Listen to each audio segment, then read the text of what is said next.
Hello, everyone. Welcome. My name is not Barry Cranford. My name is Anthony. I'm just using his account, and you are taking part of a QA panel on Ignite Talks. We are the aspiring speakers group. Like Carly Richman over there is our co-host and manager, and she'll also be a panelist today. And the purpose of this group is to actually help folks in general, a lot of them are tech folks, to, develop public speaking skills, to advance their careers, sometimes move on advocacy and like side quests as well. Carly is one of the people that did this transition. She went from developer to like manager, developer, advocate at Elastic. So you are in good hands. We also have Paula here, which is like one of the best people to talk about Ignite. She arranged Ignite Talks. She gave talks on Ignite Talks. She arranged Ignite Talks about giving Ignite Talks on events about Ignite Talks. So it's like there is like endless supply of knowledge there. And we have Suzie, which is pretty new to speaker, and she like boldly went like to give like an Ignite talk just at the beginning of her career, and it went amazing. So you have like a diverse range of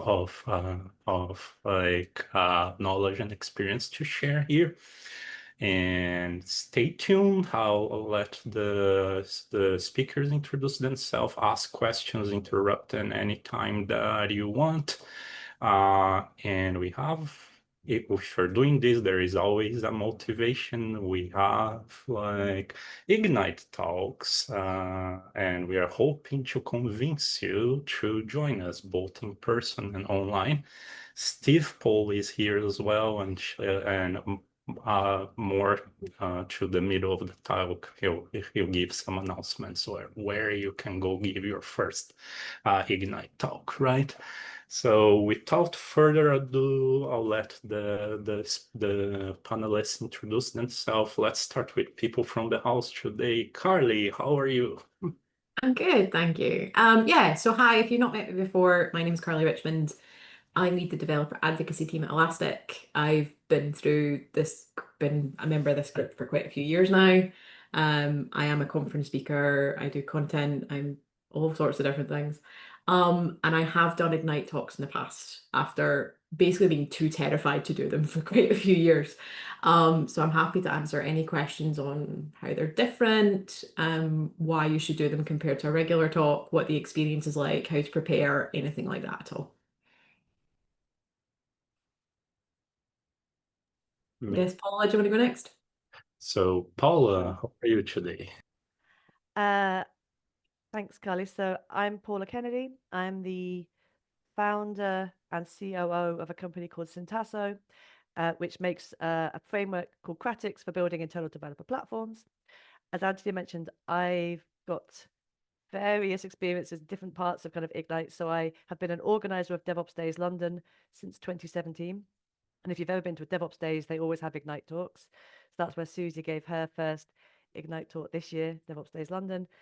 I also organize a bunch of other conferences which have different types of talk style. I've also given Ignite talks, as Carly said, so I've done it myself a few times. I know exactly how hard it is.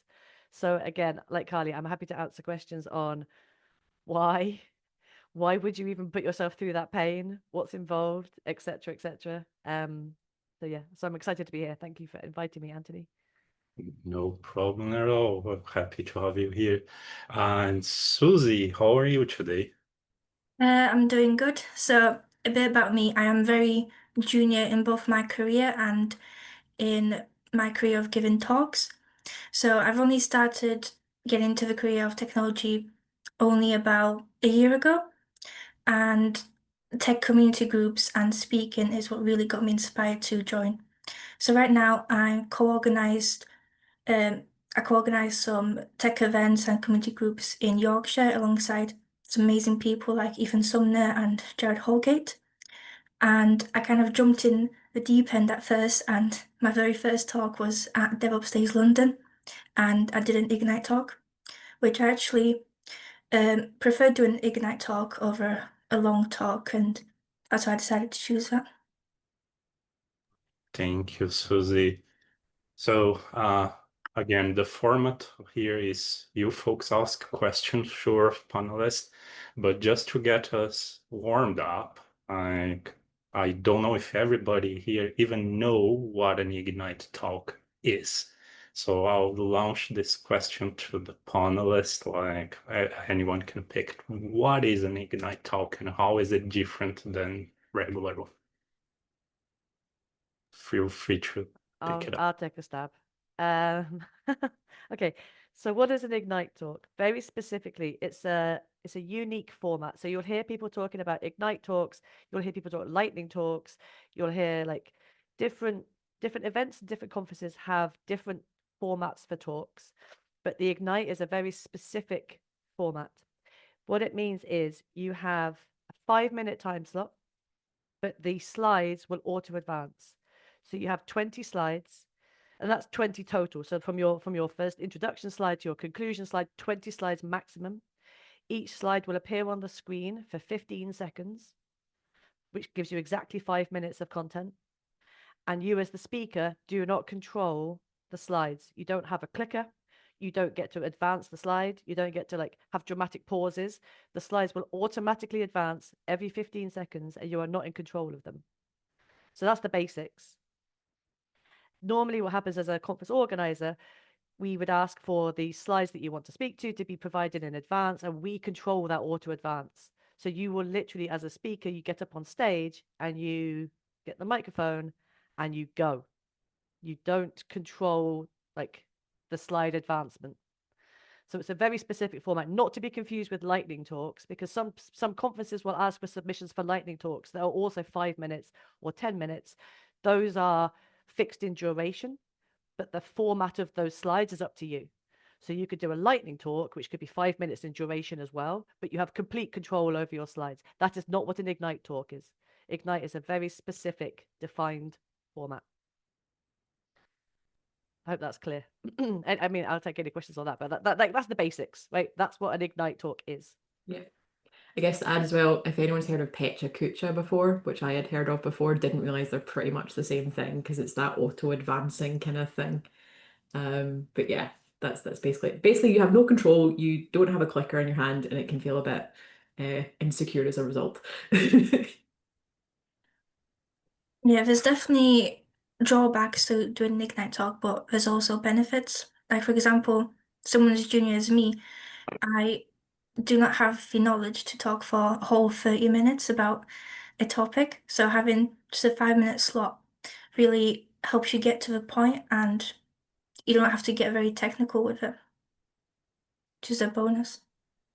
That makes sense. Is there like unusual duration? Like, oh, is it like Paula said 5 minutes, but can it be longer? No, not typically. In my experience, the Ignite is 20 slides. Each slide is 15 seconds. Total is 5 minutes. There's no variation that I've seen. That there may be other places in the world that do it differently, but that is a very standard Ignite format. One thing that's interesting is 15 seconds is a weird amount of time per slide. It's hard to describe until you get up on stage and do it. But 15 seconds can either feel really, really long or incredibly short. And that's how long the slides are. I've seen lots of different styles. I have seen some speakers use the same slide twice to give themselves 30 seconds on one talking point, which you can obviously do. I once did an Ignite talk, which was buzzword bingo. And what I did was my 20 slides, each slide basically had 2 bingo words on it. So I was having to present 2 concepts in 7.5 seconds. So each concept 7.5 seconds to get through 2 and 15 seconds, which meant I talked at an incredible rate, and I don't think anyone understood a single word I said. But it didn't matter because it was bingo. So all they had to do was mark the terms up on the bingo card, and that's how that one went. But 15 seconds per slide is the format. And so learning how many words you will say in 15 seconds when you're under conference pressure. So you're probably speaking at a different pace than your normal pace of speaking, is definitely a technique that is unique to Ignite. Suzie mentioned like that was her first one. That was actually a very brave choice, because if I'm speaking to people who are early in their speaking career, my recommendation, shorter is in my view easier, as Suzie mentioned, right? You've got less content, less depth, you can kind of highlight the key points, but Ignite is a particularly challenging format because of that lack of control. I often recommend people to do a lightning talk first, which might be a 5 or 10 minute, but it's at your own control. And if you forget something or whatever, you can pause. If you want to skip over something, you can go faster. You have a much more control when you have the clicker. When you don't have control with the clicker, 15 seconds it's an interesting amount of time. Fair enough. Does anybody else has anything to say in terms of length and like the experience of like slides changing every 15 seconds or something like that? So I say that generally what Paul was saying was right, but I'd say you will find conferences where they'll tweak it. So it might be slightly longer for the duration of either the slide advance or the whole conference, the whole talk. So I think most of us are used on it's 15 or 20 seconds per slide and then 5 or sometimes 7 minutes. I think the thing I'd like to point out about Ignite talks, because it sounds like it's scary, and it is scary, is that my experience with hosting these and going to these types of things is that the content is much more varied. So I certainly encourage people, if I'm hosting Ignite talks, that I would say I don't really mind what you want to talk about, because the fun bit here is you learning. This is a way of learning how to be a presenter.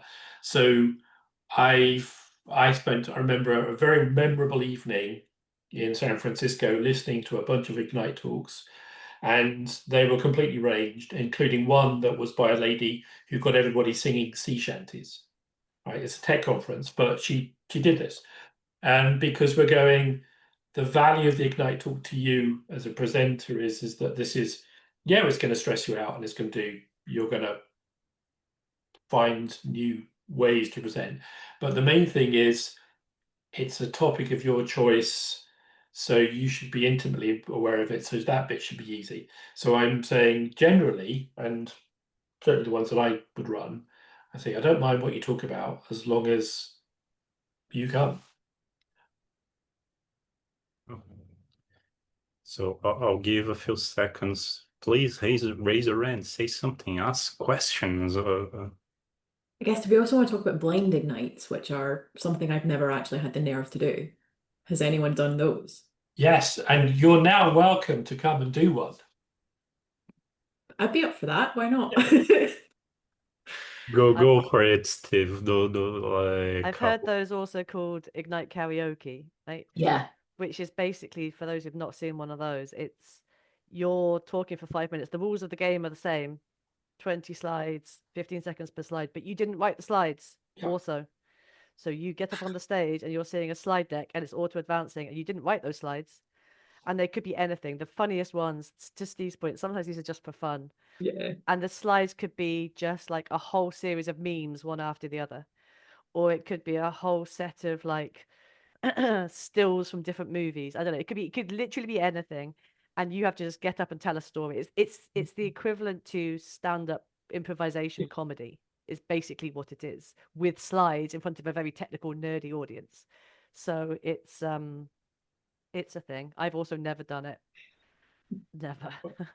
Yeah, you're invited to come and do that too. So, thanks, Steve. No thanks. So the LJC Young conference earlier in this year, the summer one, I challenged Holly Cummings did one. She said, yeah, I'll do one. And so in the interval, I put one together because it's not hard. And the topic was pasta and computers, I think. But it was blind Ignite. So she had no idea.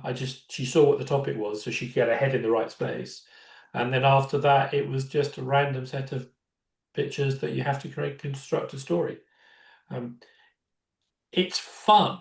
I think the thing I want to say to people who are worried about this is it is a great deal of fun. You might think it's a little bit scary, but it's like jumping in a swimming pool. You go, it'll be cold, and you get in, and actually it's great fun. And anyway, 5 minutes later, it's finished.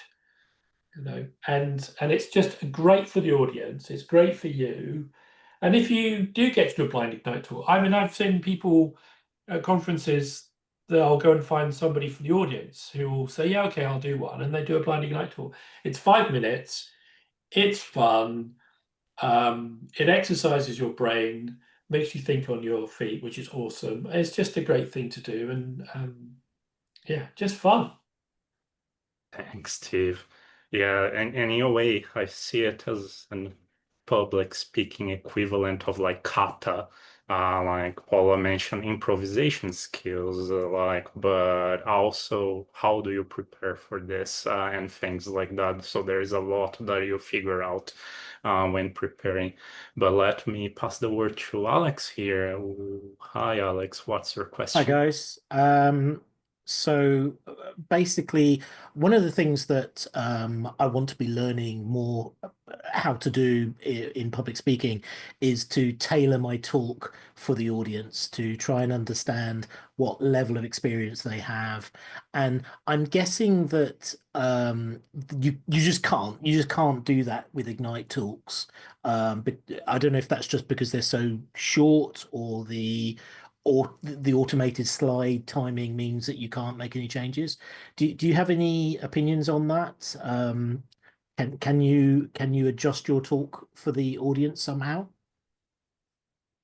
I mean, my first reaction is no, it's not an easy thing to do in that format. For example, I like exactly what you're saying, Alex. I like it when speakers, when they're starting off their talk, ask questions about the audience, right? Like, who here is a developer? Who here is an infrastructure engineer? Like, it's always nice to gauge that, because then you can, on the fly, if you're able to, tweak your words slightly. In an Ignite, very difficult, because I mean, you can ask, but you ask the words, and that maybe takes 3 seconds, and then you've got like 12 seconds left for the audience to answer before you've then got to move on. And sometimes that is difficult. I'm not saying it's impossible. It's not something I've ever attempted, I'm not going to lie, because that would be challenging. No. Same with doing a poll, right? I think if you tried to do an audience poll in your Ignites, you wouldn't have the time for the things to come back before you're on to the next thing. You've just not got the control at that point. No, it's like what you said before, like you can do that kind of, technique where you have the same slide many times. I feel like you'd have to have 3 or 4, and then you're kind of breaking the format if you try to do that. I mean, there's certain things that I think Ignites are not intended for, and that's probably one of them. What I think it's good for is being able to quickly focus on honing your message and what you actually want to say, rather than having all the filler, because you just don't have time. And that certainly made me a better speaker. It's also made me better at adapting to situations when stuff goes wrong, which when you start speaking, the idea that something bad happens is basically like, oh, I'm never doing that again. You just get into the format of, oh, it's fine, no one's noticed, I'll just keep going. And that's the other thing that's really good at helping with keeping speaking and not kind of getting frozen up. It's really good at helping with that, but not so much if you're wanting to try and practice, and asking questions. The only thing it would maybe help with is the idea that you get comfortable that if you ask questions of the audience, you might not get the answer you want, and you'll be able to adapt because it's given you that technique and that ability to practice.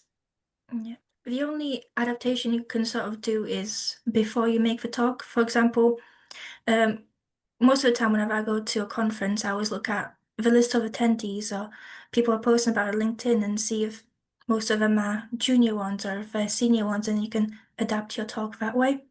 Like, for example, at DevOpsDays, I was there last year, so I kind of knew the type of seniority level that everyone there has, and it's very varied. So I could have either went with a very complex topic or a very simple topic. So I feel like I want to rise to this challenge now, because I think it's an interesting question. You could certainly have a set of slides with like a top and a bottom. You could say, hey, who here likes Python? And if most of your audience doesn't, you can do the top half of the slide, which is why you don't like Python. But if everybody likes Python, you do the bottom half, you know, and like a choose your own adventure style. yeah, exactly. Yeah. But my general comment with assessing your audience is that whatever level you think they're at, you go down one, right? Because the person who knows what's coming up next is you. You're the only one who knows what the talk's about, and it's very easy for you to make assumptions about the how quickly your audience are catching on. So it's always best to assume that even if you were talking to the brightest guys and who knew everything about the subject you're talking about, you go down one, because it'll be easier and clearer to communicate with. If I could just make a follow-up question very quickly, that also means that you can't really accept questions in the middle of the talk. There just isn't time for somebody to say, "Oh, did you mean this?" or "Did you mean that?" Yeah. You just have to push it to the end. Believe me, as I think as we've all said so far, is that this thing is really fast. 20 seconds a slide. It's your brain is on overload. Right? The value of the Ignite talk for a new speaker is that a lot of the distractions you might have when you're standing on a stage and you're worried about lights and audience and stuff like that disappears, because you're on this clock and you're just trying to keep your brain connected with your slides and having a story. So you certainly don't really have any time to interact with the audience, not in any meaningful way. Yeah, most people at the end just say that if you want to come up to me and chat with me after my talk, because obviously in big conferences, it doesn't matter if you do a 30-minute talk or a 5-minute talk, the timings are very clear. So sometimes the audience doesn't even have time to answer questions at the end. But if you're at a more small scale event where it's more relaxed, then so you can have questions at the end. Yeah, and I think the other thing is, because I remember this from when I started doing kind of a lot of the lean agile stuff to start with, sometimes we don't, I know that some conferences make Q&A mandatory, but I've been at conferences where it's purely up to the speaker, which I think is the style I think is more useful for new speakers, because in addition to the auto-rotating Ignite thing that terrified me for so long, the other thing was the notion of questions and what happens if I get the answer wrong or I don't know the answer to this particular question.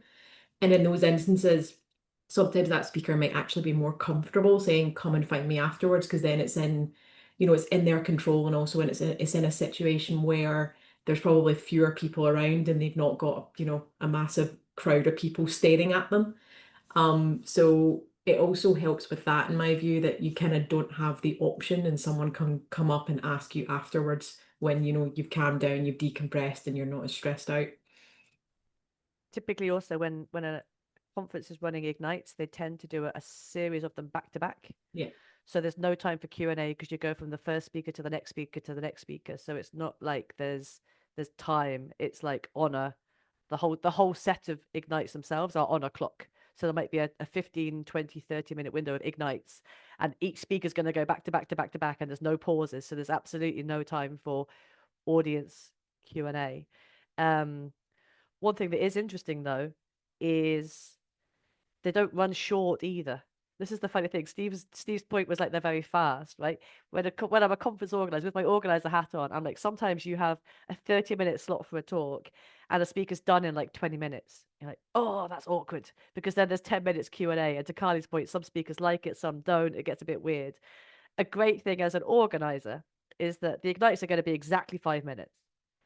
They are exactly 5 minutes because the slides are going to keep running for 5 minutes on the clock. So they're not going to finish early. They're not going to finish late. They're going to be bang on 5 minutes. So it's actually very nice from a scheduling point of view, because they're going to be exactly that amount of time. They're going to run at that time. And even if the speaker, like their last slide, which is like, say, 15-second duration, and they just say thank you, and it's 1 second. Great. Doesn't matter. That's it, right? They've hit their like 5-minute slot.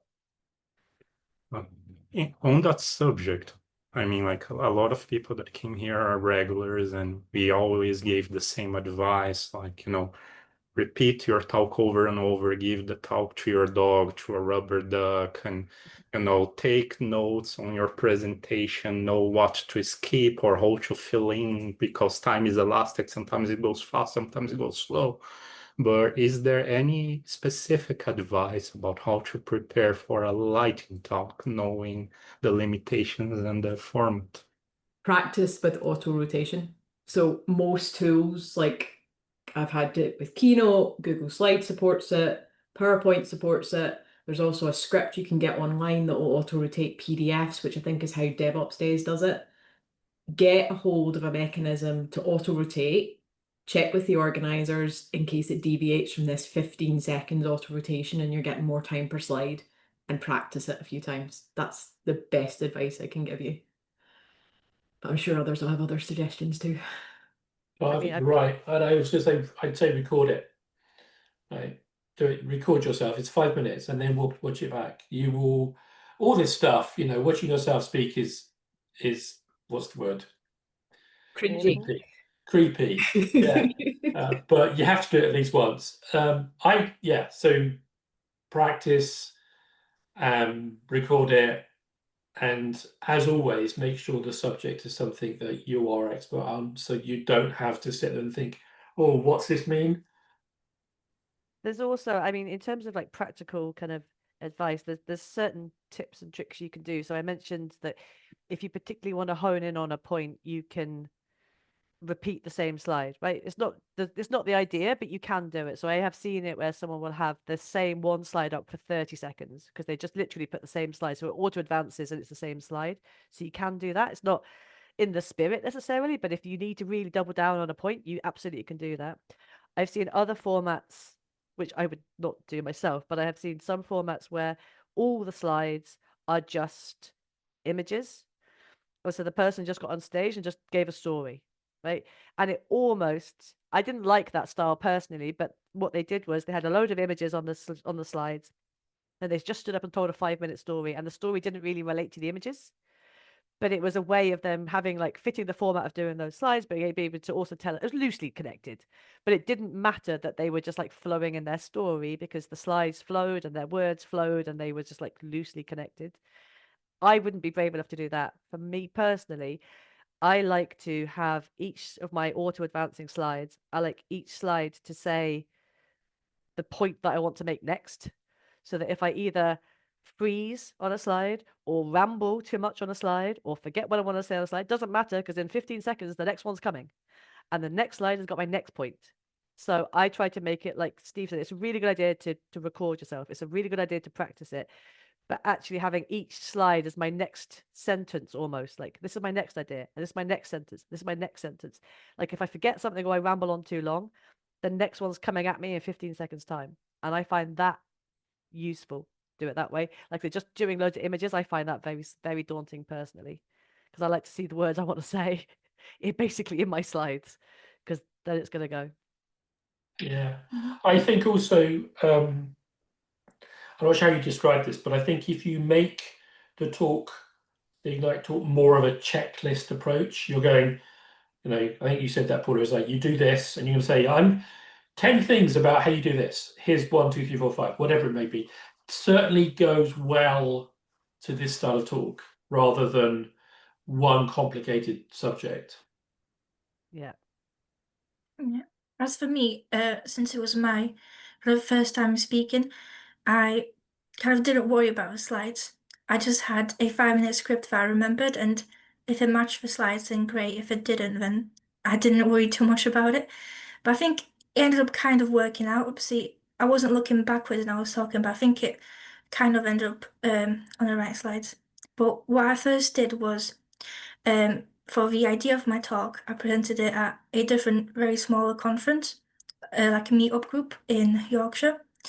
It was just to test if people even liked the kind of the concept of my talk. I didn't do it in Ignite style. I just talked for however long I wanted about the concept, and then if people liked it, I kept that concept and I matched it to the Ignite talk style. That makes a lot of sense, and yeah, it is good hints. I assume like Suzie, the reason why I wanted you here as well is because you're like fresh with this memory, your first talk, and like I think that this is valid for all other speakers as well. But like I'm sure that you all have like memories and stories and like about like your first Ignite talk and how it went. Like, is there anything like memorable that you would like to say? How does it feel to give an Ignite talk like that? Was there a huge adrenaline rush? How did you overcome it, etc.? One thing I was going to add to what Steve said earlier is, for me, it depends on the conference, but for me, Ignites are fun. They're supposed to be fun. The first one I ever gave was in a Spring One conference in Washington or Vegas or somewhere. I don't know. But they ran their Ignites as like an evening. It is supposed to be fun. They ran their evening. Their Ignites was an evening. So what that meant was people in the audience had drinks. Like people were drinking. And I was super nervous. So I also drank before I got on stage. Not an approach I'd recommend, but that's what I did. And then I got up on stage having had like two/3 beers. And I don't know, for me, that experience, like I was very nervous. It actually went well. But there was like I said, it was a parade of like the Ignites, one after the other. Maybe there was 8 talks. I was the only woman also in that lineup. So I think I got up on stage and made some rowdy comment about women in tech, and then went ahead and did my Ignite. But that was 3 beers in. So that was my memory. But it was a fun. The funny thing is, like sometimes Ignites are if a conference runs them as part of their evening event, and it's supposed to be fun. Like DevOps UK does it as like an evening event. Again, people in the audience are sitting there with drinks in their hands, etc., or they have in some of their ones. Sometimes when it's a really fun thing, like Suzie said, do the research of the event before you go and do your Ignite. Top tip. Because if it's going to be an evening event and it's fun and people are sitting and chilling and having a drink, they don't want a super deep dive in like quantum computing. What they want is some super funsies about like how this thing went wrong or like how this thing happened, or so that was my first Ignite. Like I say, I was certainly a bit feisty when I got up on stage, but I actually had a lot of fun doing it. Like really. Yeah, mine wasn't an evening. Mine was because DevOpsDays do it during the day and they do it right before lunch. And I'd seen the format before, but I'd just been too scared to do it. But the first one I ever did, well, the first one I did ever in a conference was DevOpsDays. The first one I actually ever did, we did closed at Elastic. So we have our all hands for all of engineering getting together every year.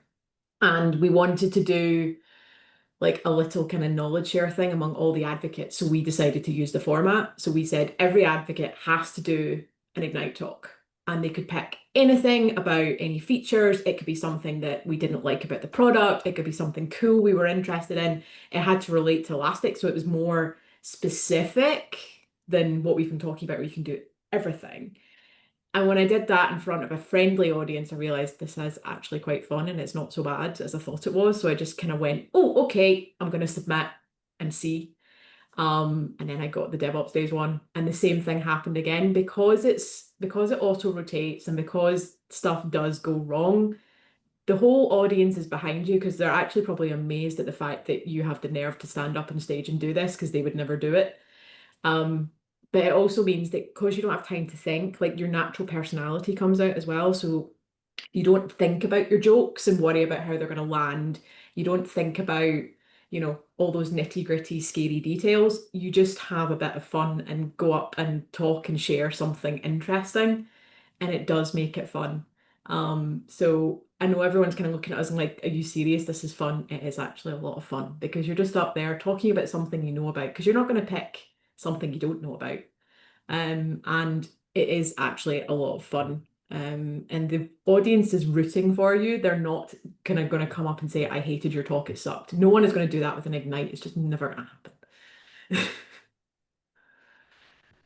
That makes a lot of sense. Does anybody else has anything to Yeah, add? my first one way back was foisted upon me. I was at I think it was a Java 1 thing, and they were running Ignite talks and Lightning talks in the evenings. And they were great fun. And I'm sitting in the audience. And then for some reason, the next moment, I'm on stage doing a blind Ignite talk.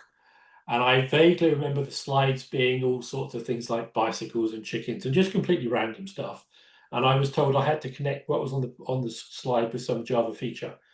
And it was fun because it was just silly and stressy, but not, as Kai says, nobody will knock you down for this. It's you have a go, you win or lose, it doesn't matter. It's fun. And I've done lots like that. Like Paula said, I've done ones that have been very commercial, that have been very well honed, where I've spent hours and hours getting the slides to work properly, and then others have just been fun stuff. So yeah, and I still come back for more.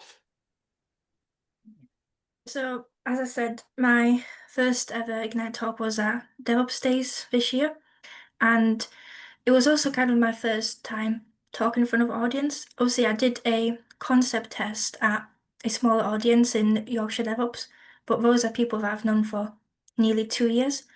Most of them are, obviously, they wouldn't give me critical, harsh feedback because I've known them for 2 years, and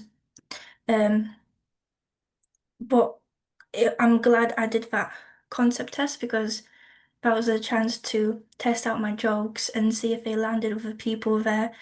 And it was a chance to get feedback well in advance before the DevOpsDays conference, which was about 300 and 400 people. So I did kind of like dive into the deep end, but DevOpsDays London was a conference I really, really want to speak at since I volunteered there last year, and I knew that even though it was like a bigger style conference, everyone there was still very friendly.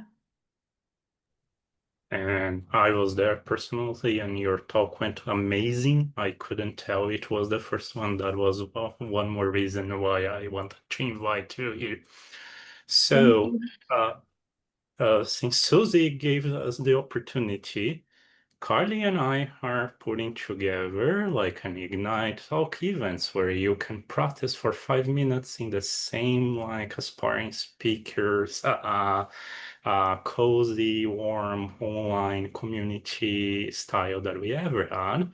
And Steve showed up for a very good reason, representing the Java community, London Java community group, and our friends at VJug. Let Steve say his words, and then if someone else please thinks of question, raise your hands for when Steve is off. Okay, right. Let me just share a screen because send. Can you let me? Yeah, because it's probably quicker if I do this. Thank you. Right. Which one is it? This one. Okay.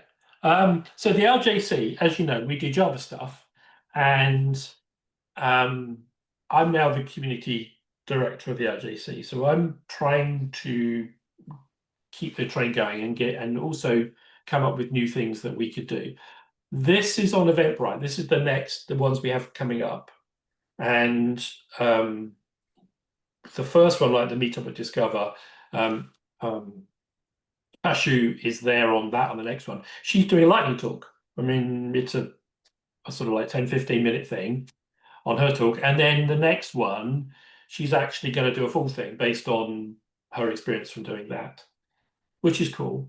But the thing I really wanted to share with you was the one that we've got planned for the 2nd of December, which is the LJC party. So it's party first, right? The intention is that it's come along, we'll have drinks and food and, you know, the usual sort of Christmas fare. But because it's the LJC, I want to run some Ignite talks. So I am looking for people who would like to come along and just do that. We have space for 10. Currently, I'm charging £10 for people to attend, but speakers get in free. So there you are, had opportunity to save £10 and have a party. And all you've got to do is say, hey, I want to do an Ignite talk. And as we were saying, on any subject you want, I really don't mind. It's to give you the opportunity to do this. It gives us some audience. It will be fun. I'm also looking for people who would like to come along and do a blind ignite, and I am going to be rattling the trees to find all the usual suspects out there and find professional speakers and stress them and test them. So that's what we've got. And then the last thing is on the Saturday, we're doing the unconference, which we do twice a year. And this year we're running out of Redis, which is just by London Bridge. Same deal as always. That's an unconference. We don't really do talks, presenters there, because it's all speak. But if you're desperate and you want an opportunity to do an Ignite talk there, let me know, because it's an unconference. We can do whatever we want. So there we go. You can find all this stuff on Eventbrite. You've only got to just find the LJC stuff, or let me know. Thank Steve, you. I pinned the links, but Steve, if you have this page with all of the other conferences as well, please ping to other people this slot. Sorry, Carly, didn't mean to speak over you. I had a quick question for Steve. The ones, the Ignite ones that you're doing for your Christmas party, are you recording them, or are they just in the room? Oh yeah, good point. Absolutely good point. No, they're being streamed out by VJug. Okay. So a reasonable size audience. Okay. Does that concern you? No, not at all. No, it was more the vibes sounded. Oh, Christmas party! Come and have a drink and a mince pie, do an Ignite and chill. But if it's actually going to be streamed and recorded, that's a different vibe. We're not streaming the party. We're just streaming the talks. Thank you. Yeah, so you can come along and have a few beers before you do it, and nobody will notice. I would never do such a thing. Sure. Lesson learned. All right. Does anybody have any questions for our speakers? Now is your time. Come on, don't be shy. Go, Alex. You are always the lifesaver. I always have a question or two prepared, so if anybody does, feel free to bump me and ask it for yours first. I was going to ask, do you think it's a good idea to write almost every word of your Ignite talk? Because it feels to me like for every slide you have one or two sentences prepared. I mean, that's how I do it. One or two sentences about the slide that continues your presentation. Is that how people would approach it? My best advice would be do your research on the venue and the setup if you possibly can beforehand. Only on the basis that I've been caught out before, in general, not just in Ignites, in any conference talk, where I've like relied on having speaker notes and then shown up and found I have no speaker notes at all. So I think Carly made the point earlier. I think everyone's made the point that you should know the topic that you're going to be speaking about, specifically in Ignites, because you've got to just kind of go. The one I gave at DevOps where I did the buzzword bingo, I knew what the setup was going to be like, and I had every word written out because, like I say, I had to get through like a shed load of technical terms and giving the technical definitions of those terms, and I had 7.5 seconds per term, so I had the whole thing written out and I basically read off my speaker notes. But I knew I could because I had already been the year before, and I knew what that setup was like.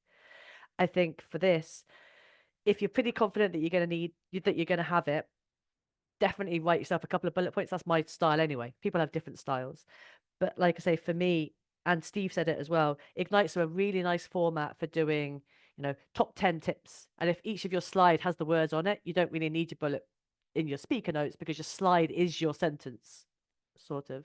But yeah, I think that for me, at least, that advice, it just depends on what you're going to have available to you. Because I got caught out doing a talk a couple of weeks ago, which I prepared last minute, and then I went, and then it was that setup where the TV was there, my laptop was like under the TV, and I had nothing. It was just speak to the slides that I'd written, so I had no notes. But luckily, I sort of knew it, and it was fine. Yeah, check with organisers. If you think you need your notes, check with organisers to make sure you're going to have your notes available to you. And in that situation, if you know you have and you want to have a couple of bullet points, yes, but you've got very little time to read. like Carly's point about practicing with the auto advance, really important, because 15 seconds, it's weird. It's a weird amount of time. It can feel like it's gone in a snap, or it can feel like you've said all the words, the slide hasn't changed yet. And you're like, what the hell? The slide deck's frozen. No, it hasn't. It's just that 15 seconds is a weird amount of time. Yeah, I know. I agree. I mean, I think it depends on your preference, because when I started speaking, I wrote out in-depth notes and tried to memorize. The problem I had was as I was scaling my talks up from 5 to like 10, 20, 30, etc., it doesn't scale anymore. And what you need to basically, the problem I would then have is the speaker notes were a crutch. And then I also had that situation that Paula talked about where you don't have access to your notes anymore. And you have that panic situation of, oh my God, what do I do? Now, you could have cards. I've seen people do ignites with cards before and they've noted things down. If that's your style, go for it. But that doesn't work for me because I then get overly nervous that I've missed something on the list. So I just will prepare with rough bullet points of what I want to say. Maybe there's a particular hook or term I want to get forward, and I'll have those in my head. And then I'll just go with the flow of the slide. But that has taken a lot of practice, a lot of rounds of lightning talks at LJC and here and other things to get comfortable doing that. But that's how I would go about it. Memorize your points and what you want to say, and don't get so freaked out about learning a script. If you're a script person and you can memorize 5 minutes worth, that's fine. But I definitely can't memorize 5 minutes worth. I don't know what day of the week it is half the time, so it wouldn't work for me. So I'm definitely the opposite. I had a 5-minute script that I memorized, and the slides that I put up, they didn't have any words on it, just pictures. The pictures were relevant to what I was speaking about, because I knew that if I went to turn around to look at what I said, I would get too comfortable looking at the slides and I would forget to look at the audience. And the good thing about that is that if I know I missed something in my script, the audience can't tell because it's not on the slide. They just whatever I tell them is whatever they think I was meant to say, even if I said something wrong. I mean, I've seen one or two professional presenters who do the same talk over and over again and rehearse it to the nth degree. So even the pauses are the same. And that is good. That works for them if they are good actors. If they're not good actors, all that happens is your talk gets very flat because you've lost all the emotion. What I try to do is I find myself walking around and I'm trying to create sound bites. What I'm trying to do is build muscle memory for things so that when I see the slides, it's not like it's blank. It's like, oh, there are 5 things I could say because I've already got the sound bites, and then I may have something on the slide that triggers one of the sound bites, and that keeps it fresh, and that means you don't have a flat talk. But it's up to you. You certainly can write out a script. If you were doing this as a video, that's exactly what people would encourage you to do so that you have no ums and ahs in it. So it's whatever works for you. On that note, like I have a newbie curiosity. Like when you don't have access to your notes or a monitor, things like that, how do you know that the slides are changing? Like, is it like purely muscle memory, or is there like how do you know? It's pheromones. You can just tell. Fair enough. If you haven't got access to your speaker notes, I mean, the slides are happening somewhere, right? Because you're in the room with the slides. It's not like you're hidden behind a curtain and you're not even allowed to like see anything. So even if the organizers are controlling the auto advance and you're just standing there, you've no laptop in front of you, you have nothing in front of you, somewhere in that room the slides appear, right? As Carly said, in DevOpsDays, for example, they were behind her. They were on the big screen behind her. So she didn't want to necessarily be turning around to checking. But you can tell when the slide's changing because the lighting in the room is going to like flicker with the different lighting, and it's going to be obvious out of the corner of your eye that something's happening. So, and in most cases, again, this is one of those really good questions of know the research of like the place you're going to and what your setup will be. Because in most cases, DevOpsDays makes it particularly hard. Not going to lie, like Suzie was incredibly brave for doing that. But most events, you've got at least a comfort monitor in front of you, or you've got the organizer's laptop that you can see. You've got some visibility of what the slides are, so you can tell that they're advancing. And most cases, you've actually got your own laptop in front of you with your notes.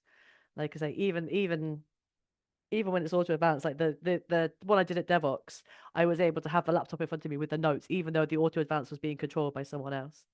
Yeah, I mean, the other thing is, if you're that worried about it, put the notes on a piece of paper. You don't have to rely on technology, you know. Pen and paper, what's that? Yeah, but why not? There's, you know, do this the way it works for you. The whole point of this is a way of you finding what works for you and presenting. So do what works for you. Yeah, like between muscle memory and like bring your own tools and everything like that, it is still like a very aware situation that you have to be like and research to do. Well, we're kind of reaching our time here, but I want to give like some time for the speakers to say their final words, and I actually have like a more inspiring question to end up with that Carly prepared for us on front end. So a lot of folks here want to give like talks in like bigger conferences, you know, and get 45 minutes and 1 hour where you actually control the clicker, right? So why would you even give like an Ignite talk if you could give like a conference talk? Why give like Ignite talks to begin with, right? So who wants to tackle this one? I mean, I can speak for why I did it, and the first one I gave was not my first talk. So I think for Suzie giving her first ever conference talk as an Ignite is a brave choice. She pulled it off immaculately, but it was a brave choice. For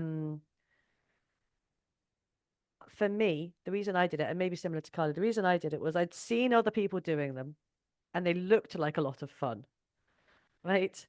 And I know it's like, that sounds hard to explain, but when you sit in a room and you see people do them, and then like it looks like it's fun. And I've done a lot of like the longer talk styles and medium talks and short talks, and I enjoy all the different formats, but it's just a different format to try out. It's not necessarily better or worse, it's just different. For me personally, it was like, it looks like fun. I don't know if I'll be able to do it because holy heck, not being able to control my own slides feels very scary, but it was a little test.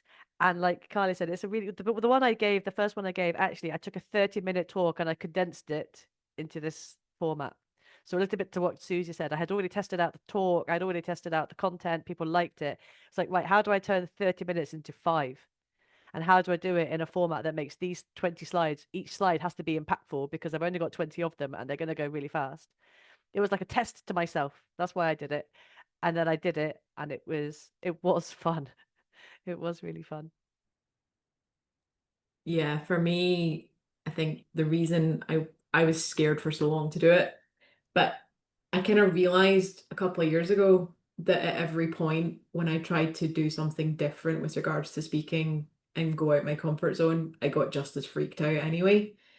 You know, so because I started talking about talks on agility because I wasn't doing a lot of code at that time, and then when I hopped into that and started talking like more technical nitty-gritty concepts, that felt scary, but I managed it. And every time I did something as a speaker, I realized, oh, that wasn't as bad as I thought. So when I saw the Ignites and I thought, I historically went, I'm not doing that, you crazy. I then actually realized this will just be another hop up that will probably end up being fun. It'll be of benefit to me because it'll make me a better speaker because I'll be able to adapt probably better to things happening. I get better at honing my message and keeping to time because it's good for that as well, stopping you running over.